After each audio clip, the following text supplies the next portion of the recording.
వినుత చంద్రబాబు దంపతుల విషయంలో నాకు తెలిసి ఇంత దారుణం జరగటానికి, వాళ్ళ జీవితం జైలు పాలవ్వడానికి ఒక మనిషి మర్డర్ అవ్వడానికి కారణం ఒకే ఒక కారణం.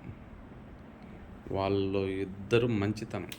ఆ దంపతులు ఆ దంపతుల్లో ఉన్న మంచితనం, ఆ సాఫ్ట్నెస్ వాళ్ళని ఇంత దూరం తీసుకొచ్చింది. ముఖ్యంగా ఎవరిని ఎక్కడ పెట్టాలో అక్కడే పెట్టాలి. అతను ఒక డ్రైవర్ అన్న విషయం అతన్ని మర్చిపోయేలాగా చేశారు వాళ్ళు.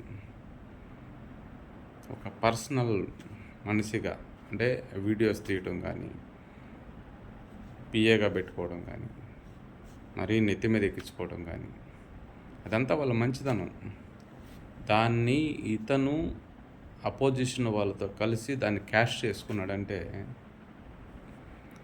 అతను ఈరోజు భూమి మీద బతికుండి ఏమన్నా సాధించాడా? చనిపోయాడు అతను. ఆయన జీవితం, వాడి జీవితం నాశనం అయిపోయింది. వీళ్ళ జీవితం నాశనం చేసి వాడు చనిపోయాడు ప్రశాంతంగా. కేవలం మంచితనమే. ఆ మంచితనం వల్లే ఈరోజు ఇలాంటి పరిస్థితికి వచ్చింది.